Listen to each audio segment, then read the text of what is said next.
Hello जी, जय माता दी। कैसे हैं आप सब? तो जी एक बार फिर से स्वागत है आप सभी का आपके अपने यूट्यूब चैनल में। 19 जुलाई का वीडियो रहने वाला है। दिन है शुक्रवार का और समय सुबह का है।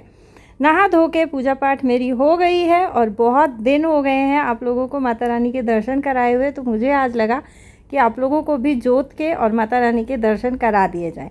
अच्छा, सुबह सुबह हम लोग नहा धो के उठते ही अगर पूजा पाठ कर लेते हैं ना, तो मुझे ऐसा लगता है कि हमारे पूरे दिन के आधे काम सुबह ही निपट जाते हैं और एक बहुत पॉजिटिविटी पूरा दिन रहती है। अच्छा, लकी जो है वो स्कूल जा चुका है और हस्बैंड के नाश्ते की जो है थोड़ी बहुत तैयारी मैंने करके रखी हुई है। तो बस अभी हस्बैंड जो है वो ऑफिस के लिए रेडी हो रहे हैं, तो मुझे ये हुआ कि जब तक वो रेडी हो रहे हैं तब तक जो है मैं उनका बेडरूम साफ़ कर देती हूँ, क्योंकि मुझे आज इस बेड की बेडशीट जो है वो चेंज करनी है। और बाल भी मेरे थोड़े से ज़्यादा ही गीले हैं, तो मुझे ये हुआ कि रूम जब तक मैं साफ़ करूँगी, बेडशीट वगैरह चेंज करूँगी, तो बाल मेरे थोड़े से फरियाले हो जाएंगे। उसके बाद जो है किचन में जाऊँगी तो मैं बाल बांध के जा सकती हूँ, क्योंकि खाना बनाते टाइम मैं ऑलमोस्ट बाल बांध के ही रखती हूँ और कोशिश रखती हूँ कि ज़्यादातर मैं जूड़ा ही रखूँ खाना बनाते टाइम। लेकिन जब बाल थोड़े बहुत गीले होते हैं तो मैं जूड़ा नहीं बनाती हूँ। अच्छा, जिस ब्लॉग में मैंने आप लोगों के साथ शेयर किया था कि मेरे बच्चे सोशल मीडिया पे नहीं हैं और मैंने अभी तक मेरे बच्चों को पर्सनल फ़ोन नहीं दे रखे हैं, उस वीडियो में एक बहन का मुझे क्वेश्चन आया था कि दीदी मेरे बच्चे छोटे हैं, मैं कैसे अपने बच्चों की फ़ोन की आदत छुड़ाऊँ।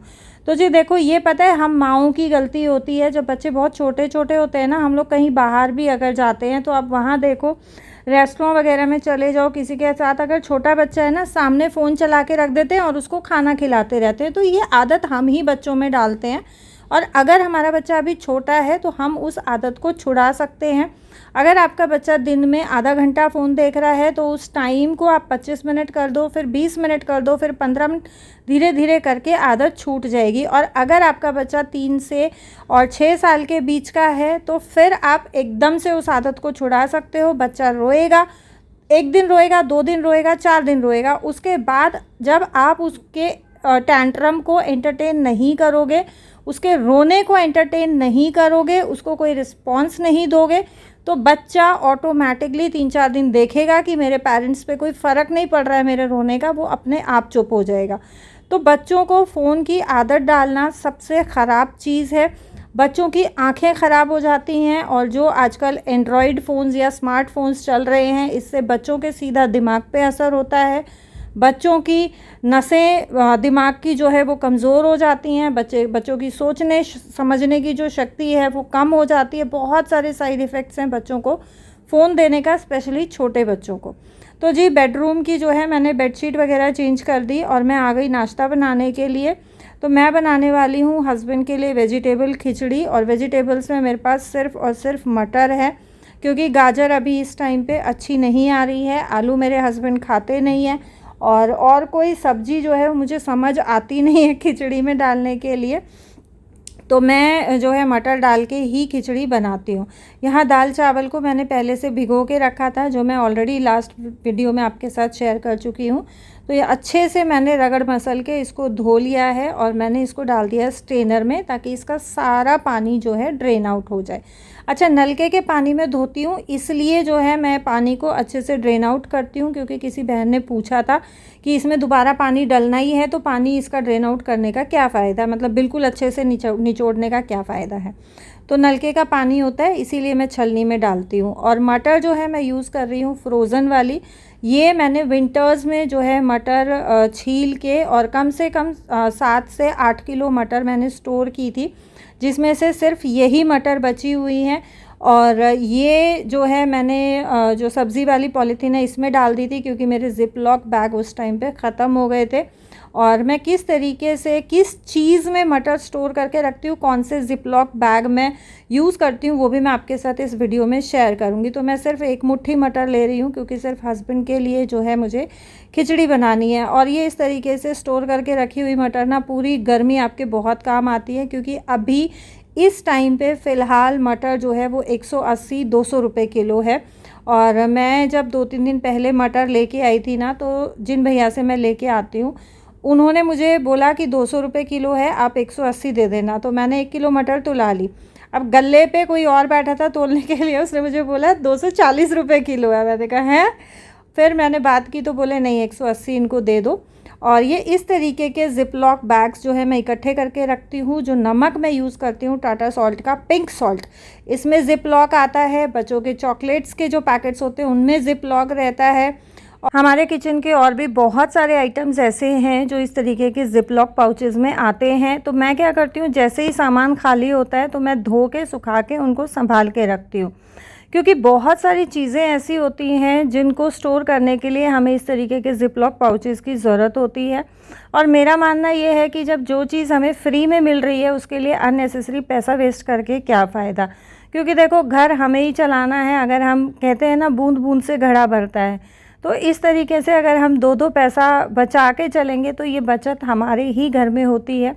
और साथ ही पति देव भी खुश रहते हैं कि मेरी बीवी जो है फालतू का पैसा वेस्ट नहीं कर रही है। तो ये देखिए मेरा मानना है, और मेरी जो भी सोच रहती है किस तरीके से मैं अपने घर को चलाती हूँ वो मैं आप लोगों के साथ शेयर करती हूँ।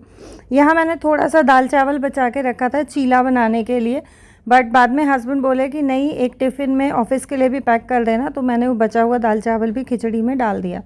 खिचड़ी बन गई है। अब इसमें लगाऊंगी मैं ऊपर से छौंक। अच्छा, भोग भी मुझे खिचड़ी का ही लगाना था तो मैंने खिचड़ी में प्याज नहीं डाला है, सिर्फ हींग जीरे का छौंक दे के जो है बनाई थी। और मूंग चावल की इस वाली खिचड़ी में जो ऊपर से तड़का और हरा धनिया डलता है ना, ओए होए, खिचड़ी के स्वाद को चार चांद लग जाते हैं। बहुत टेस्टी लगती है, ऊपर से जो आप हींग जीरे का या प्याज का तड़का मारते हो उससे। अच्छा, बहुत सारी बहनों के अभी भी जो है कमेंट्स आ रहे हैं कि आपकी बेटी ने नीट क्लियर किया है, और किया है तो कितने मार्क्स आए हैं उसके। तो जी देखो, मार्क्स तो मैं यहाँ पे नहीं आप लोगों के साथ शेयर कर पाऊँगी, क्योंकि खुशी ने ही मना किया है कि प्लीज़ मम्मा पब्लिकली मेरे मार्क्स जो है रिवील मत करना। और काफ़ी अच्छा उसने स्कोर किया है। और बच्चा जब बहुत अच्छा स्कोर करता है ना और इस तरीके का स्कैम होता है तभी बच्चे को दुख होता है। अगर उसके कम नंबर आते हैं तो उसको कोई फ़र्क नहीं पड़ता है। और बच्चे जो है जब हमारे बराबर के हो जाते हैं या मैच्योर हो जाते हैं, उसके बाद अगर हम बच्चों के ऊपर से होके बच्चों का मना किया हुआ काम करते हैं ना, तो बच्चों को काफ़ी हर्ट होता है। तो बस यही एक छोटा सा रीज़न है कि मैं उसके मार्क्स जो है पब्लिकली नहीं रिवील कर रही हूँ। और यहाँ जो है मैंने नाश्ता करा के हस्बैंड को जो है ऑफ़िस भेज दिया था। और ये गद्दे हैं ना बेड के और वॉल के बीच में हमने बेड बना रखा था खुशी का, तो ये आज मैंने उठा दिए हैं, क्योंकि मुझे ये हुआ कि अभी मेरे पास टाइम है तो मैं इस रूम की एक बारी डीप क्लीनिंग कर देती हूँ। देखो, हेल्पर्स से आप जितना चाहे मर्ज़ी करवा लो और जितना मर्ज़ी वो कहीं से भी उन्हें कोनों से कूड़ा निकाल के जो है आपके घर की साफ़ सफाई कर दें, बट फिर भी जब आप खुद अपने हाथ से करते हो ना तो पता ही नहीं होता कि कूड़ा कहाँ से आ जाता है। और काम वालियों को जब बोलते हो तो ये कहेंगी नहीं हमने तो अच्छे से किया था, ये आपने कहीं और से निकाला होगा। मतलब वो ऐसे बात को बोलती है ना कि जैसे हमने पता नहीं कहीं बाहर से लाके कूड़ा जो है डाल दिया है घर में। तो ये चीज़ एक बहुत नॉर्मल सी है, और मुझे लगता है कि हर काम वाली के साथ और हम जो काम कराते हैं उनके साथ, ये सबके साथ ये चीज़ होती होगी। तो मेरा ये रहता है कि मैं कम से कम 15 दिन में एक बार तो मैं अपने घर की डीप क्लीनिंग खुद से करूं। यहाँ जब मैं जो है झाड़ू वगैरह खुद से लगाती हूँ या खुद से डीप क्लीनिंग करती हूँ, तो मैं साथ साथ जो है दीवारों को भी अच्छे से झाड़ू से साफ़ कर देती हूँ। क्योंकि हम लोग जो कपूर का जो है धूपनी करते हैं या जो भोग लगाते हैं या जो भी हम लोग पूजा पाठ से रिलेटेड करते हैं, उससे जो है दीवारों पे थोड़ा थोड़ा कुछ रुआं रुआं सा जम जाता है। ज़्यादातर कपूर का ही जमता है। और हमारे ओनर ने जो ये पेंट करा रखा है, ये इस तरीके का पेंट है कि उस पर अगर गीला कपड़ा भी मारो ना तो वो थोड़ा थोड़ा साफ़ हो जाता है। बट पहले से ही ये दीवारें बहुत ज़्यादा गंदी हैं, तो हम लोग कितना भी गीला कपड़ा लगवा लें वो साफ़ नहीं होता है। यहाँ जो है मैंने 2 बॉक्सेस बचा के रखे हुए जब हमने शिफ्टिंग करी थी उसके बाद से, तो ये बेड के नीचे थे, इनको भी निकाल के और मैंने जो है अच्छे से झाड़ू से साफ़ कर दिया। और आप देखो कितना सारा कूड़ा एक ही रूम में से निकला है। और बाल मेरे गीले थे तो बस मुझे ये हुआ कि मैं इन पे ना चुन्नी लपेट लेती हूँ, नहीं तो ये सारा गर्दा जो है मेरे जो है बालों में चिपक जाएगा। तो इस वजह से मैंने जो है चुन्नी लपेट ली थी बालों पे, क्योंकि थोड़े से फरियाले से बाल मेरे हो गए थे, बहुत ज़्यादा गीले नहीं थे। वो रूम मेरा हो गया है बहुत अच्छे से क्लीन। अब आ गई हूँ मैं दूसरे वाले रूम में। अच्छा, कल एक बहन ने पूछा था कि आप लोग इतना मोटा कंबल इतनी गर्मी में ओढ़ते हो, या फिर आपने ऐसे ही निकाल के रखा हुआ है, तो जी ऐसे ही निकाल के रखना, रोज़ रोज़ उसको खोलना और तय करना, इतना जो है हिम्मत मेरे हाथ में फ़िलहाल नहीं है। मेरे बच्चे जो हैं वो 16 पे एसी करके सोते हैं, तो 16 पे बहुत ज़्यादा ठंडा हो जाता है कमरा और रात को ठंड लगती है, इसलिए हम ये इतना मोटा ब्लैंकेट ओढ़ते हैं। बट बहुत जल्दी जो है ये ब्लैंकेट आपको नहीं दिखेगा। इसके रिप्लेसमेंट में मैंने कुछ शॉपिंग की है, जो मैं आप लोगों के साथ शायद हो सकता है नेक्स्ट ब्लॉग में शेयर कर दूं, और काफ़ी रीज़नेबल रेट में जो है मुझे मिल गया, तो इसलिए मैंने आँख बंद करके बिना कुछ सोचे समझे 2 ले लिए। एक मेरे पास पहले से था और 2 मैं अब ले आई हूँ। तो आप लोग प्लीज़ गेस कीजिएगा, कमेंट कीजिएगा जब तक मैं आपके साथ शेयर नहीं करती हूँ नेक्स्ट ब्लॉग तक। और मैं देखना चाहती हूँ कि किस किस का गेस सही निकलता है कि कंबल के रिप्लेसमेंट में मैं क्या ख़रीद के लाई हूँ। तो जी यहाँ मैंने इस बेड की भी बेडशीट चेंज कर दी है और झाड़ू वगैरह मेरा पूरे घर में हो गया था, और पोछा जो है अब काम वाली आएगी तो वो लगाएगी। वीडियो पसंद आए तो प्लीज़ वीडियो को लाइक करें, कमेंट करें, शेयर करें फैमिली एंड फ्रेंड्स के साथ। चैनल सब्सक्राइब नहीं किया तो यार चैनल को भी सब्सक्राइब कर लेना। और एक बहन बहुत टाइम से पूछ रही हैं कि आप कौन सा पानी यूज़ करते हो, तो जी आज मैं आप लोगों को मैं बॉटल ही दिखा दे रही हूँ। हम किनले का पानी यूज़ करते हैं और हमारी सोसाइटी में समरसीबल का पानी आता है जिसमें बहुत ज़्यादा मिट्टी आती है, तो मेरा आरओ जो है उसको प्योरीफाई नहीं कर पाता है। मैंने कई बार ठीक कराया लेकिन वो बार बार ख़राब हो जाता है। ये कारण है कि हम लोग जो है मिनरल वाटर यूज़ करते हैं। साथ ही मेरे हस्बैंड के थोड़े से हेल्थ इश्यूज़ रहते हैं, तो उनको डॉक्टर ने रिकमेंड किया है मिनरल वाटर के लिए। तो जी ये था मेरा आज का video. Thank you so much for watching.